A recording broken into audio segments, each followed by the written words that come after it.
Please be seated.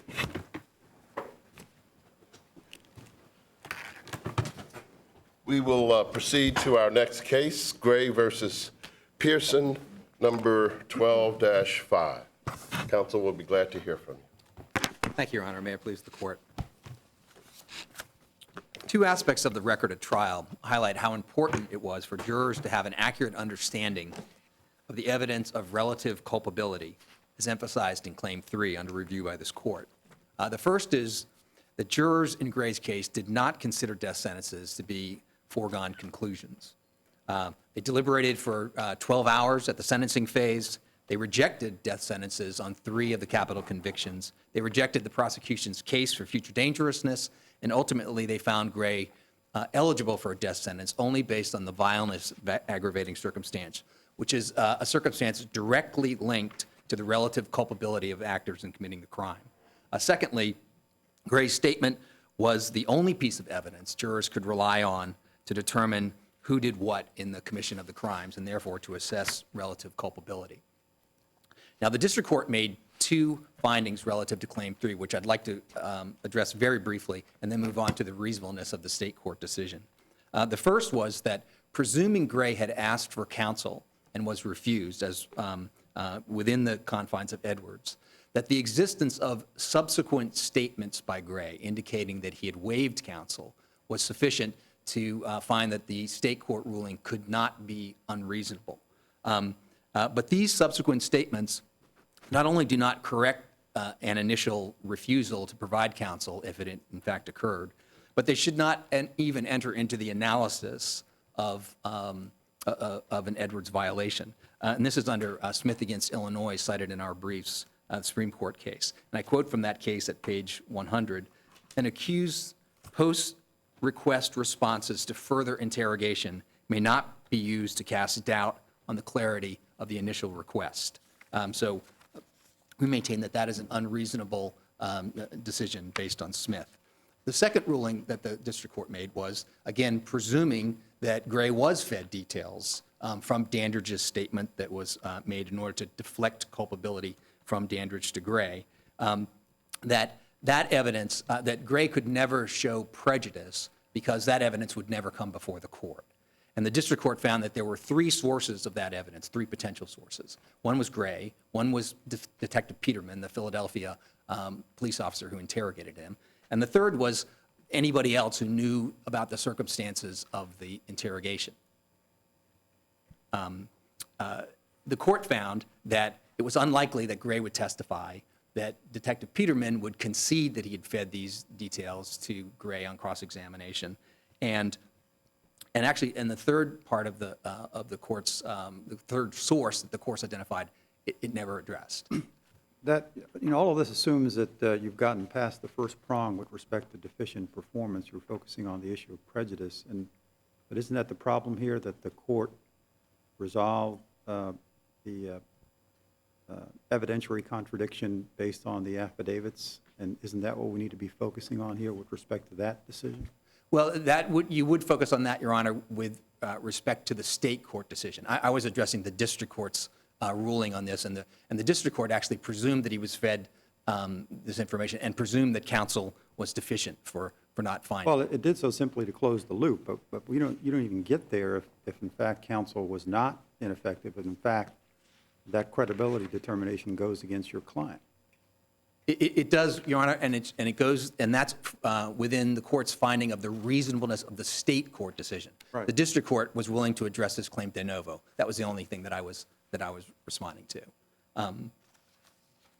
But moving on to the reasonableness of the state court decision, then, our argument is that the process within which the determination of facts were made in the state court is itself unreasonable, and the decision based on that process is unreasonable as well. And based on what case law or what standard are we supposed to gauge that?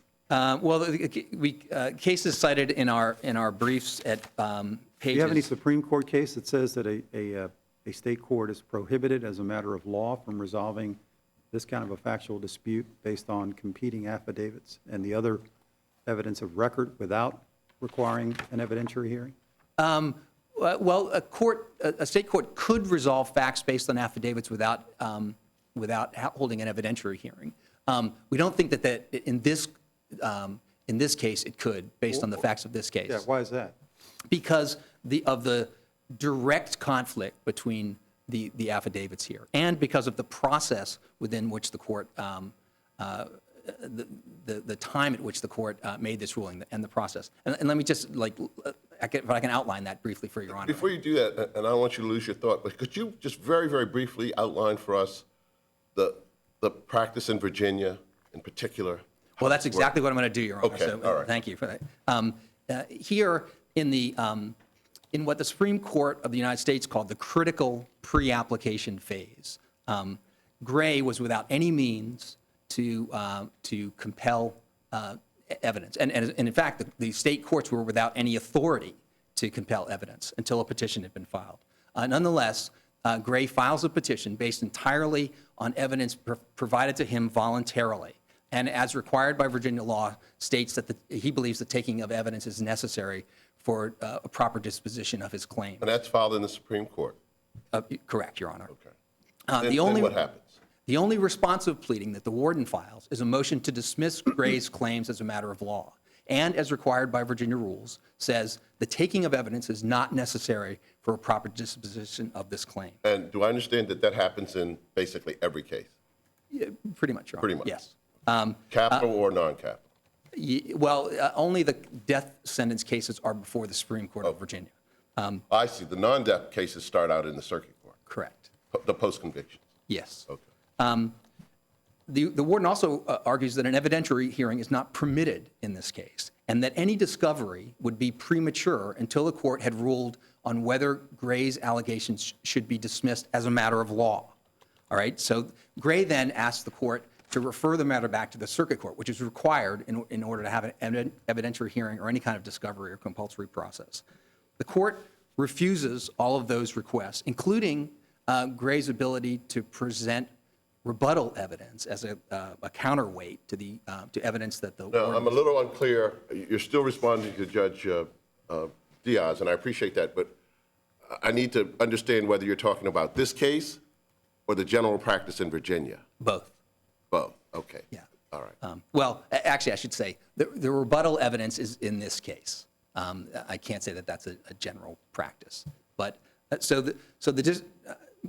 can stop there. That's the general practice. Okay. In this case, the court refused to accept any rebuttal evidence from Gray, and then granted the motion to dismiss Gray's claims as a matter of law, based expressly on allegations provided by the warden attached to its motion to dismiss, in support of its motion to dismiss. Well, are you saying that the Supreme Court refused to consider Gray's allegations that were part of the verified petition? Absolutely. Yes. And how do we know that? By its the decision. It doesn't reference, for example. Well, I understand there may not be a reference, but I think Judge Diaz is asking how can we have confidence that the court didn't read something? Not simply on the basis of the court's failure to mention something. Well, Your Honor, I guess I can't represent whether the court read it or not. Okay. But I can represent, courts in Virginia stand by their written rulings. And, for example, as a matter of fact, the warden agrees that the state court ignored the affidavit of defense investigator Melvin Knight, which was critical to Claim 3, and agrees that the court ignored the evidence from defense investigator Judith McClendon as well. Well, with respect to the latter, I think the reason for that was because it was not timely.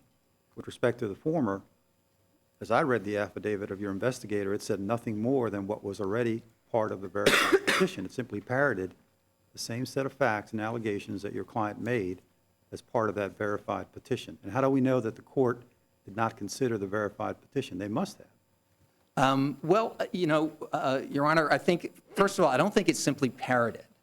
It confirmed. So Gray makes these out. Well, the investigator has no personal knowledge. He wasn't there when the police interrogated your client and he allegedly confessed to these crimes. He's simply reciting what your client told him about the circumstances of the confession. How is that helpful? That's absolutely correct, Your Honor. But the claim is an ineffective assistance of counsel claim for failure to investigate. Right. So what Gray does is, what the affidavit from Melvin Knight does is confirm that Gray communicated this information to the defense. So what you're saying basically is the more times he tells it, the more likely it is to be true?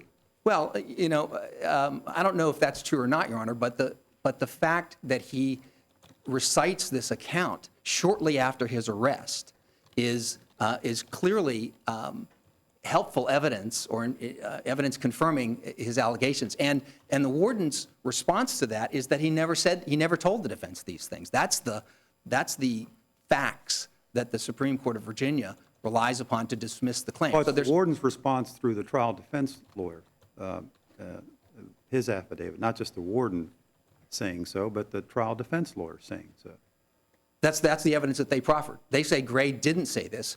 Melvin Knight and Gray say they did. Well, and I guess we get back to this question, why isn't that evidentiary record, as it stands, sufficient for the Supreme Court to have decided as a matter of law that you didn't make out a claim for ineffective assistance of counsel?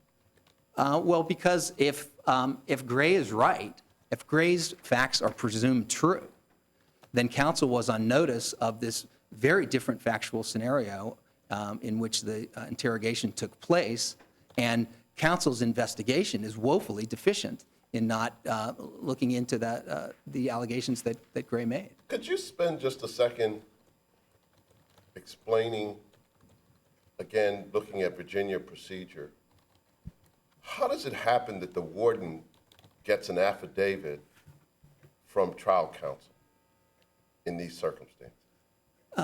Your Honor, I've been trying to explain that or trying to explain the import of that for years.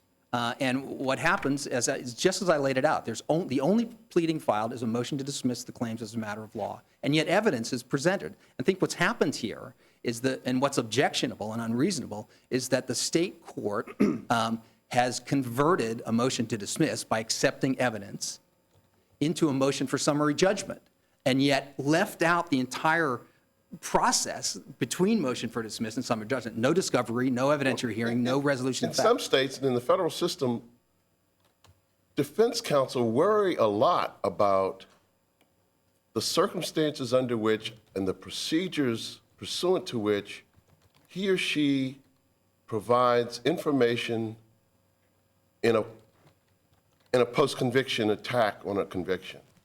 And yet, I don't quite understand how it works in Virginia. Can you enlighten us a little bit? Does the warden just call the lawyer and say, as you expected, allegations of ineffective assistance of counsel have been lodged against you? Here's a draft affidavit. Make whatever corrections you need to and send it back. How does it work?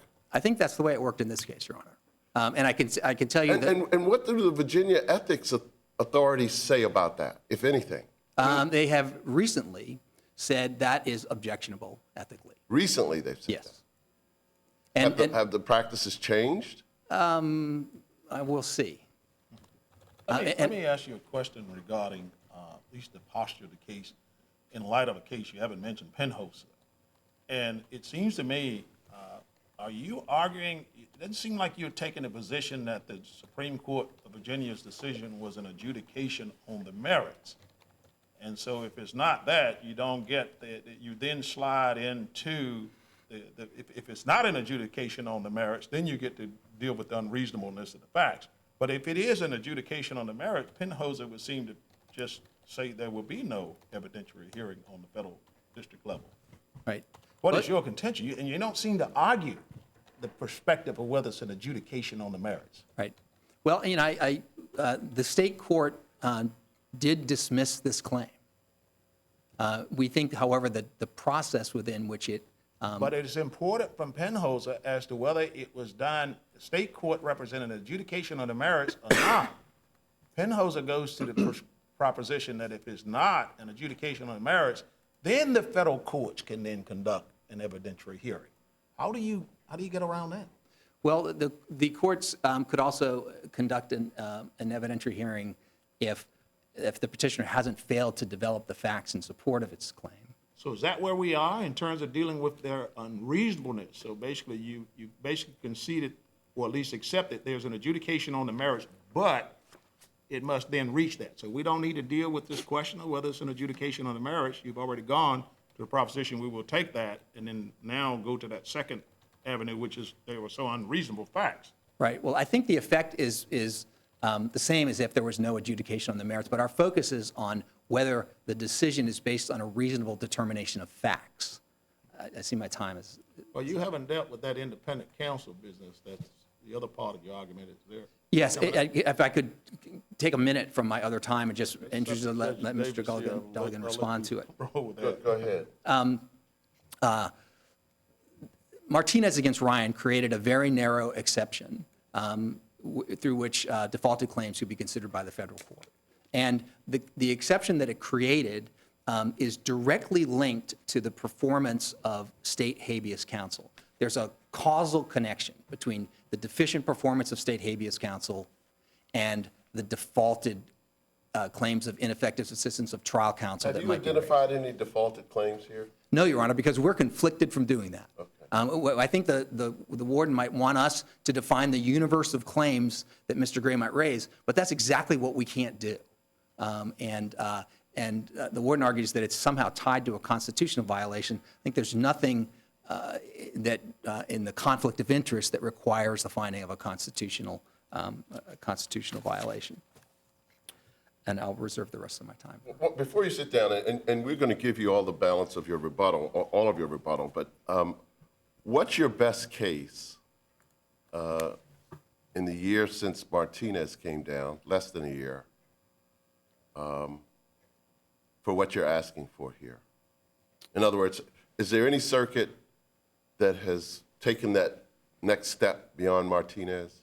Well, Your Honor, in our research of Martinez, we didn't find any cases where the federal petitioner was required to rely on the very state habeas counsel. It would be like, Fair enough. like appointing trial counsel in state habeas to represent the petitioner. And you just couldn't persuade Judge Tringa? You know, Your Honor, I can offer my, well, no. We couldn't. Okay. All right. Thank you very much, Mr. Lee. Thank you, Your Honor. We'll hear you in rebuttal.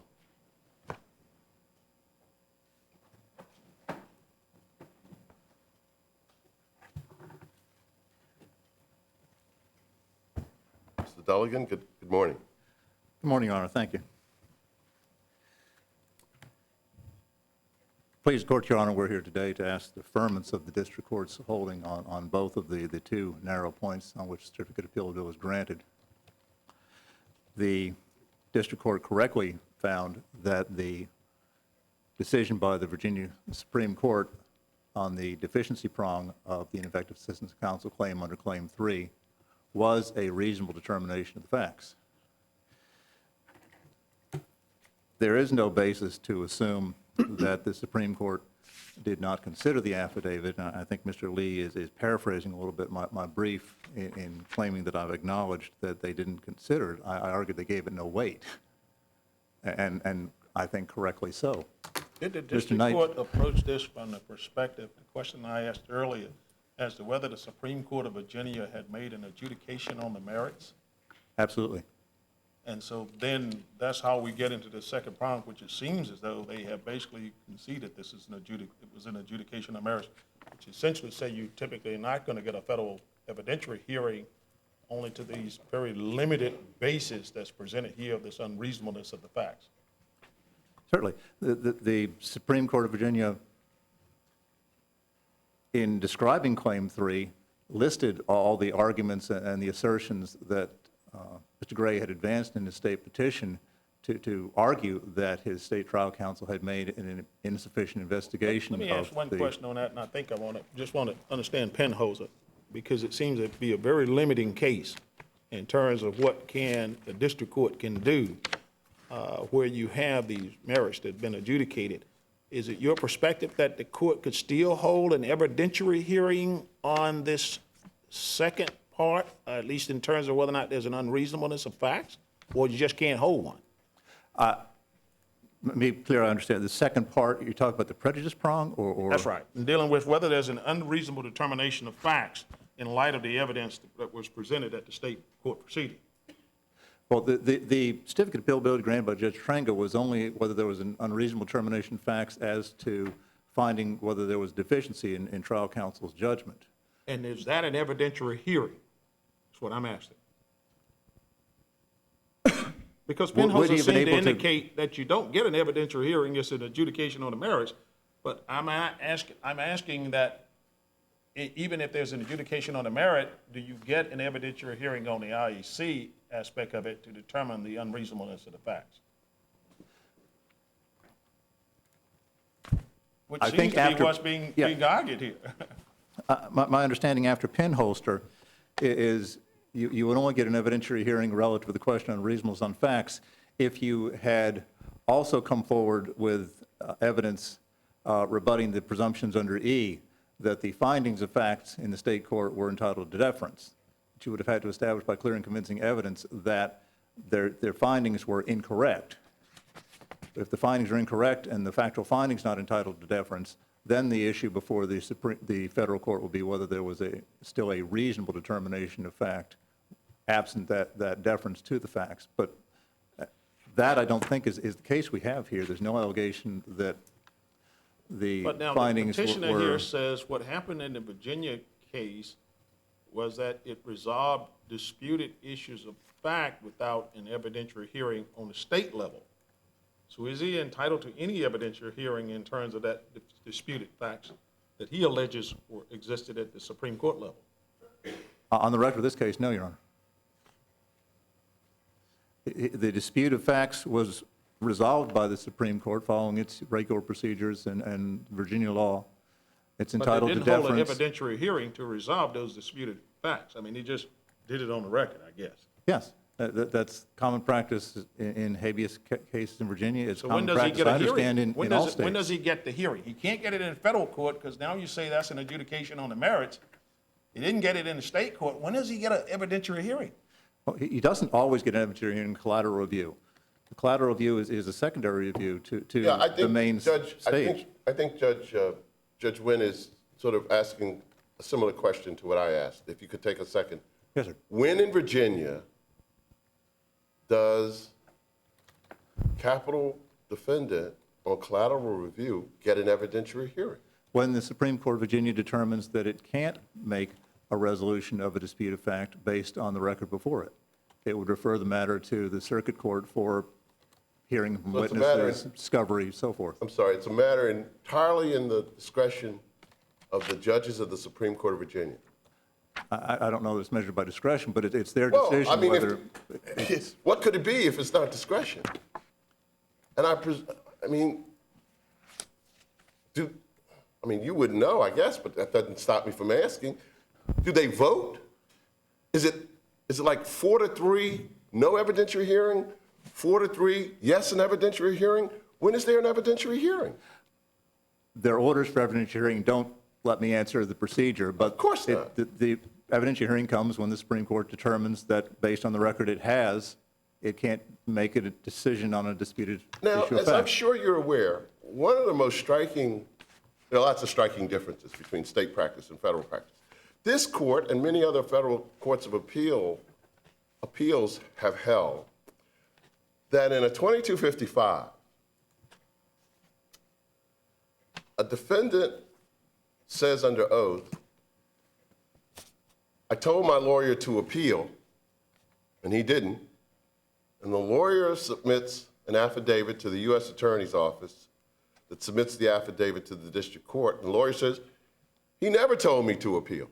What this court has held in that situation is that the district court has got to hold an evidentiary hearing.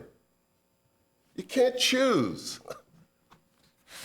When an inmate or a convicted offender says, I told him to appeal, you can't choose an affidavit. And I'm a little curious to understand the Virginia practice that seems to vary from that. Well, the Virginia How do the practice. judges choose? I think they can choose very easily in this case, Your Honor. What they had in this case was an affidavit from both trial counsel affirming that they had investigated the circumstances of the confession and what they found. And they had an affidavit from Mr. Knight which recounted only unsworn statements from Mr. Gray, was hearsay. The statements weren't Well, Mr. admissible Lee anyway, says and even if it's- you consider it's they're not- entitled to a little Knight's weight. statements weren't offered to prove the truth. They're offered to prove that Mr. Gray advised the defense team of certain information. That's what I understood him to argue. Now, Well, and his did you affidavit. not understand that? He made that statement, Judge. I don't think mean, the do you affidavit. disagree? I don't think the affidavit bears the weight he puts on it. Mr. Knight says he spoke to Mr. Gray. Mr. Knight never says he communicated any of this to trial counsel. Isn't that the problem? That Mr. Knight never communicated to trial counsel, possibly a problem if Mr. Gray said that, but that's not a Strickland issue. And it doesn't justify discovery, deposition of Knight, deposition of trial counsel to try to uncover all that. No, Your Honor. Okay. And Mr. Gray, also, it's been referred a couple times that Mr. Gray gave a verified petition. I think it's important to notice what he swore at the end of his petition. He did not claim personal knowledge of anything in that state petition. He claimed it was true to the best of his information and belief. So he's not claiming personal knowledge even of what his petition alleged took place with respect to his claim So are 3. you now suggesting that the Virginia Supreme Court rejected the petition because of lack of personal knowledge? I'm not suggesting they rejected it, but I'm suggesting in resolving a conflict between a hearsay affidavit and a petition that doesn't claim any personal knowledge, and personal knowledge of his true trial counsel, consistent with the testimony of Detective Peterman and the other evidence in the record, it's a reasonable adjudication to find that the events were as trial counsel described them. You know, Judge Stringer was obviously troubled by this. He made some statements which you took umbrage, or the state took umbrage with respect to the fact that necessarily, in order to resolve this petition, the Supreme Court had to make some kind of credibility determination, and found Gray's evidence to be incredible in light of the contrary evidence from trial defense counsel and the investigator's testimony at trial rejecting any coercion or feeding of evidence to the petitioner. You dispute that, but that's got to be the case, right? They've got to pick one version of the facts over the other, and perhaps it was reasonable in this circumstance, but I hope you can understand the concern that the court has as to where that line is drawn. And perhaps I'm putting too much weight on the use of the district court's description of the decision as a determination of credibility. I don't know that in deciding whether to give weight to a hearsay affidavit or not, the Supreme Court needed to make a determination of credibility as whether the conversation took place with Mr. Knight, whether it's an accurate description of the conversation, or whether it's simply hearsay and not entitled to as much weight as personal Well, knowledge. that makes a difference, though, because if you're talking about evidence that is incompetent, then there's no credibility determination to be made at all, as opposed to a fight of dueling affidavits, which I suspect at some point might well warrant an evidentiary hearing. And that's the distinction I was trying to get at in the point in the brief, that if by credibility you understand that you're giving weight to the hearsay statements in Mr. Knight's affidavit and just finding them less credible than the statements by trial counsel, I don't know there's anything in the record to infer that that's what the Supreme Court of Virginia did. How do we know? We don't know. We don't know, and that's why I That- took is that issue a with the problem? district Is that court. an unreasonable determination of this habeas petition? I'm sorry, is what? Is the fact that we can't tell how this issue was resolved unreasonable? No, the question whether the determination of facts is unreasonable or not is only a valuation of the facts they found based on the evidence that was presented to them. The process by which they reached that determination is not part of the analysis of whether or not they were unreasonable determination of facts. Well, that's the nub of where we're going with this, because before this Death Penalty Act, of course, state courts were required to have a full and fair hearing. And since then, we've had a split with different circuits. Some circuits say, well, that simply means you got to defer to the state regardless of the procedure, the process, and others say, no, if there's no hearing, no evidentiary hearing, then the court should go ahead and conduct a hearing, at least some type of evidentiary hearing, where you could allow things like discovery, which was not allowed here. Of course, the Fourth Circuit, we've sort of gone down the middle of this road, and this is where we get into the argument that you're presenting today, but it remains a major problem, at least in trying to determine to what extent an evidentiary hearing is necessary in cases like this, where, as you say, the process below is the Supreme Court doesn't allow one. It makes credibility decisions. It can no discovery, and there are circuits that say that's fine. Others say no. And that's kind of before us, and I'm not sure how much we're bound in terms of what our precedent is. Sure. And as we pointed out in the brief, there are circuits that have previously held that the failure to address particular testimony or provide particular procedures may make the decision unreasonable, that have since reversed their holdings after Penholster and after recent cases in the Supreme Court.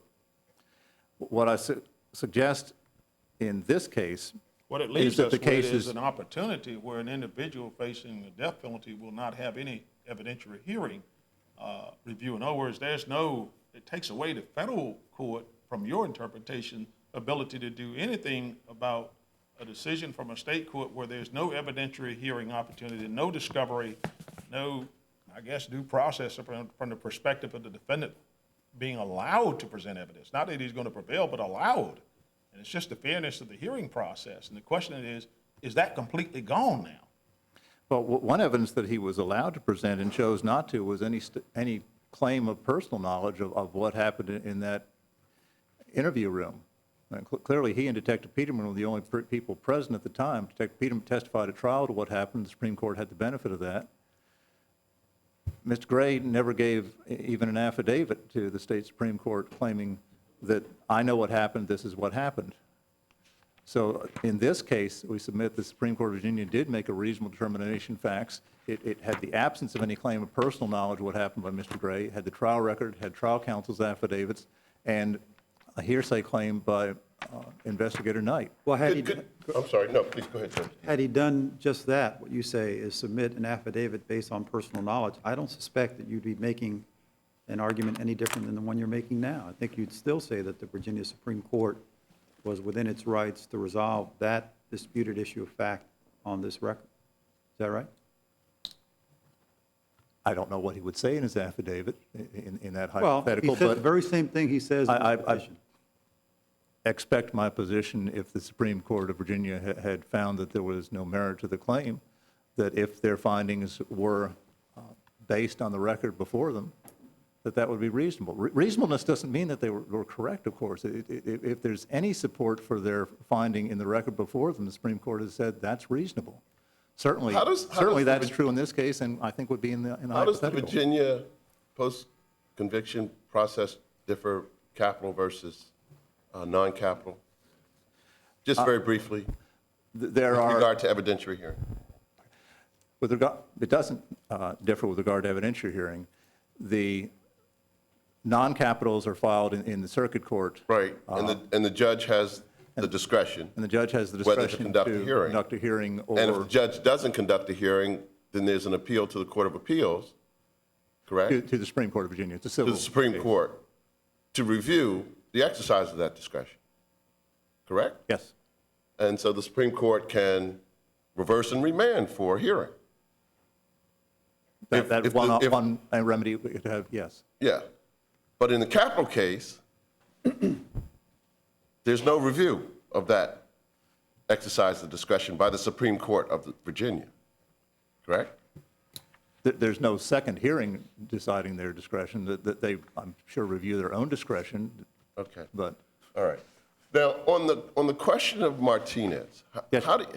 did you join in urging the district court to appoint independent counsel? No. You actually opposed it, didn't you? Yes. Do you regret that today? No. Okay, so how do you get around the seeming implication of Martinez? I mean, there's no dispute about what Martinez holds, right? I don't dispute that Martinez gives a narrow excuse. In states like Virginia, And that it the doesn't apply first in Virginia. post-conviction Yes, Virginia is the sort of- equivalent of a direct appeal. For the purpose of ineffective assistance. For purposes of ineffective assistance That's the first form of he counsel. has the right to bring. And so in Virginia, and states like Virginia, where a federal district judge requires the lawyer who brought the first post-conviction, it's the equivalent of appointing the same lawyer who brought the appeal, but who could not raise ineffective assistance of trial counsel. No. What did I misspeak? Where did I misspeak? You misspoke, I think, in the same point that Mr. Lee has moved over, in what Judge Trenga required habeas counsel to do. Judge Trenga did not require habeas counsel to make Martinez's argument that certain claims were excused. Judge Trenga's order. That's not what I said, but go ahead. No, but that's what I think what Judge Lee got. Well, and it's not the equivalent of having him argue, having trial counsel argue his own ineffectiveness, because what the Judge Trenga called upon habeas counsel to do was not to claim or argue their ineffectiveness as state habeas counsel. He asked them to identify ineffectiveness by trial counsel, the very thing they were appointed to do as state habeas counsel. All the order requires them to do was identify any other claims of ineffective assistance of trial counsel that had in fact not been presented in the state habeas proceedings. They weren't called upon to argue their own ineffectiveness, to establish a Martinez claim, or to prove that any of these defaulted claims were excused. The order required only that they identify if there were in fact any such claims that might be subject to a Martinez analysis. But in And order they can't to do have a that- conflict in order in to doing do that, that. at least implicitly, they would have to be conceding that they failed to raise them when it was first appropriate to do so. No, the order, I think, is very clear. Well, what Judge Diaz just said is very clear. I mean, the order says what it says, but in order to get that result, they would have to concede that they failed to raise the issues when it was first appropriate to do so. I don't, regardless of what the order says, that's the reality of what these Yeah, they orders would were have to, facing. they would be identifying issues that weren't raised Well, how in is the that state any habeas. different from the scenario that Judge Davis presented? Because the mere fact that he didn't raise a claim can't mean without more that he was ineffective. We have appellate counsel who all the time are encouraged not to bring every conceivable claim on appeal. That we say that's the hallmark of good appellate advocacy, to focus on the strong claims and even not bring weaker claims. If all they're doing is enumerating the claims that were in fact not presented. I'm not sure that venerable principle applies in death penalty cases, but really, even apart from that, so why don't you complete your response to Judge Diaz's question? That You're asking I'm out of time, I counsel see. to identify how he was ineffective in the first state post-conviction proceeding. Isn't that exactly what you're asking counsel to do? It's not. I've seen him out of time, if I may leave to expand. Absolutely. Because, for the reasons I said, under Jones and under other cases about the selection of stronger or weaker claims, it's our position that it's not per se ineffective assistance of habeas counsel to not have included all potential claims. And the question is, does it take independent counsel to make that judgment? That's the question. With respect, Judge, the question whether it takes independent counsel to then argue whether they should be excused for habeas counsel's ineffectiveness is a step that Judge Trengas didn't get to. He only asked them to So in other words, define what whether you're- there are any such what you're claims. positing Having under none, Judge Trenga's order is that they would identify, hypothetically, 3 claims that they didn't raise, that they should have raised, and then Judge Trenga was going to excuse them from the 2254 and then bring in new counsel? Is that what you hypothesize?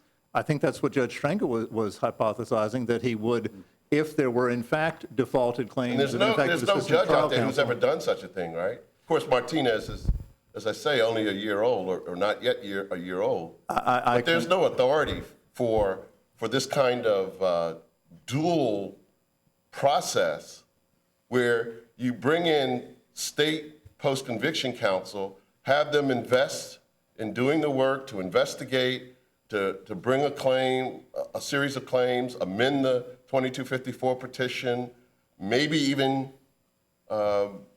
incur considerable costs, including the cost of investigating their own ineffectiveness, and then persuade the federal district court that in fact the claim they've now identified hypothetically is of sufficient substantiality under Martinez, that now the federal district court's going to go out and look for new lawyers to now step in?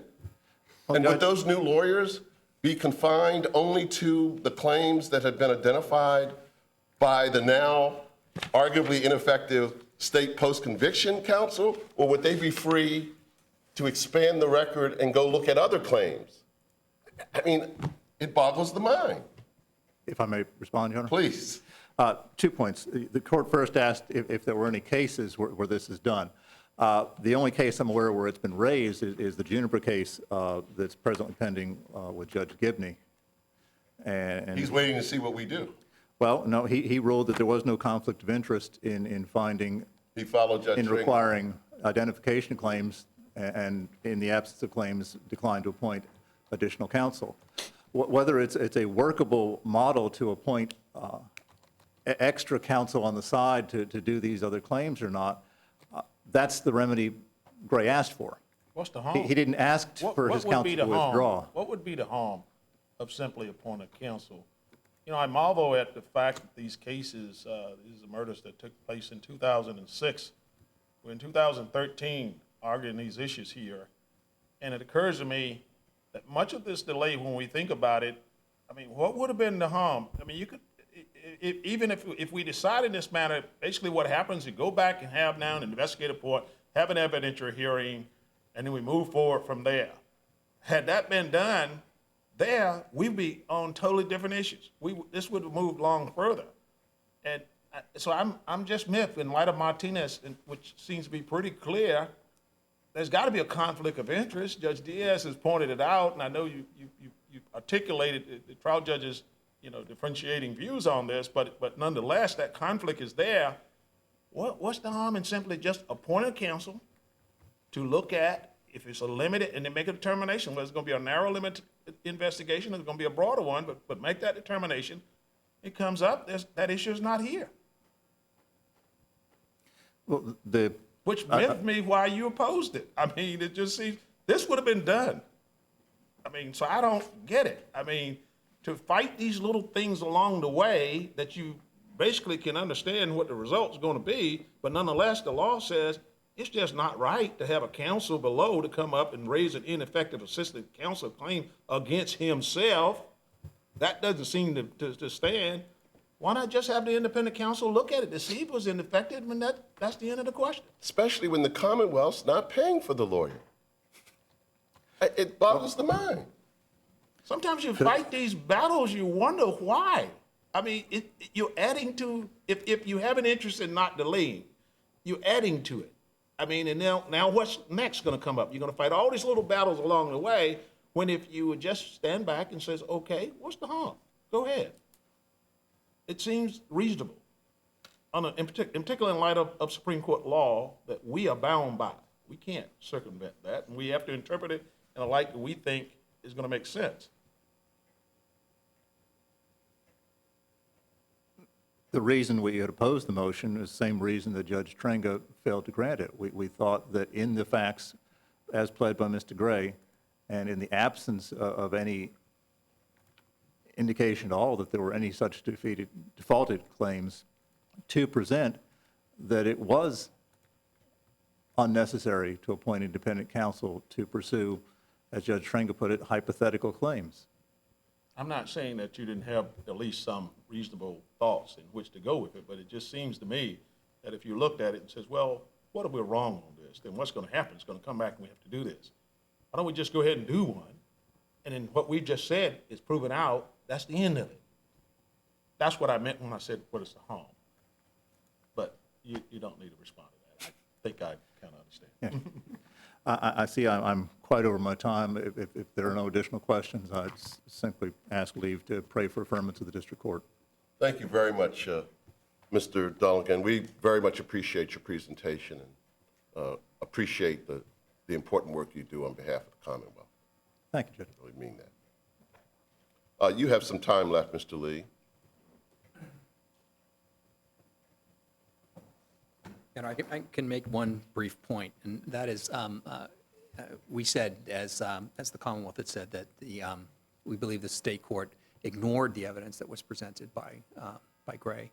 And however, if there was a credibility determination, it was done within a process the district court described as depriving Gray of any opportunity to develop a factual record, to test disputed issues of fact through the and to test disputed issues of fact through the type of adversarial process historically thought essential to the truth-finding function of a court. Mr. Lee, in this case, did you get, and are you confident that you got, trial counsel's entire file? We got a file from counsel. But I can't say whether it's the entire file or not. We did get files from counsel. I don't want to put you in a difficult spot, but you're hesitating in a way that I didn't anticipate you would hesitate. Well, and here's why. You don't have any reason to think that you didn't get everything. I have some reason. You do? I do. And here's why. Okay. Because in the affidavit that trial counsel provided, they said that everything in the affidavit was based on their personal knowledge or records kept in the ordinary course of business. And some of the things they say in there are, we dispute and disagree, and we do not have records that support the things that they say in their file. So, and they did not produce those records. They did not attach those So records. let me see if I'm understanding. You're saying that there is information provided in counsel's affidavit submitted by the warden for which you can find no source material in the file you've received. Correct. So the most innocent explanation for that, of course, would be there's information in counsel's head that's not recorded anywhere Correct. other than in his affidavit, in the affidavit. Yes, Your Honor. And the only thing I'd add to that is that they also add that the information comes from records kept in the ordinary course of business. I just don't know what those records are. But you've received all the records kept in the ordinary course of business because you've received the entire file. Well, if I received the If you received the entire file. if I did, then I did. Yes. But I don't know that I did because I don't know whether there are some records that they're not citing that they're relying on, but they didn't provide to us. I don't. And to be perfectly frank, I don't have a reason to know that they don't. I don't think I couldn't sort of identify something that they don't have. I just can't say that we do have the entire file. Thank you, Your Honor. Thank you very much. Before you said, I want to make sure I understood something you said. You acknowledged that the Supreme Court of Virginia's decision was an adjudication on the merits, and then moved from that posture to say that, well, nonetheless, it was unreasonable in light of the record. So the first prong of that, at least in terms of Penhauser, we're not in that venue of saying this is not an adjudication of merits, therefore you get a full-blown hearing. It was an adjudication of merits, so the hearing is somewhat limited. Well, Your Honor, I would say that it was not an adjudication on the merits in the same way that in Winston the case was not an adjudication. Oh, that's first I heard that one. First I heard that, because when I asked you before, I asked you, was that the Supreme Court's decision an adjudication on the merits? And you said yes, but nonetheless, we may still be entitled to an evidentiary hearing if there is some unreasonableness in the Supreme Court's decision in terms of its facts there. Mm-hmm. And I said, okay, so then we move forward. So that was why I asked that as a clarifying question. Well, and this would be my explanation, is that our argument has been that the federal court is not restricted in its ability to grant relief because the state court decision was based on an unreasonable determination of facts. And that's all of our process argument. Now, in Winston, the court said that there was this claim presented, and it was decided by the state court, but it didn't have this critical piece of evidence that was in the garage of some teacher of Winston's. Now, in our case, there was evidence, and we presented the evidence. We say the state court ignored it. And so it might as well have been in the garage of a teacher. in terms of the state court's consideration of it. And in that sense, the case was not adjudicated on the merits. But I will Well, stick the with state says, of course, we don't know, but that the state surmises that it wasn't ignored, it was simply discounted. There's a difference, right? No, Your Honor, and here's why. And I'm glad you asked that question, because the state court says it was discounted because it's inadmissible hearsay. And this is exactly what we were talking about before. It's, and as Judge Davis pointed out, it wasn't presented to prove or establish what happened in the interrogation hearing. It was presented to prove deficient performance or to confirm Gray's statements and contribute to a deficient performance finding. Now, the warden moved to strike it on the exact arguments he represented to you today and said it's inadmissible hearsay, and that's at appendix pages 731 to 736 and 748 to 752. The Supreme Court of Virginia denied that motion. So it did, the state court did not consider it inadmissible hearsay. They simply ignored it when they ruled on Gray's claim 3. Well, then they couldn't have ignored it, then it must have factored in somehow, it was just discounted, right? The only way to ignore it is to consider it to be incompetent evidence.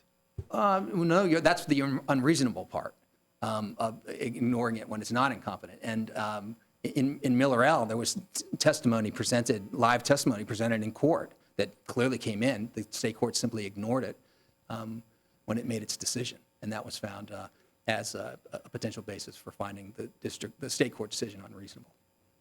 Mr. Lee, thank you very much. Thank you, Your Honor. We will come down and greet counsel and move immediately to our third and final case.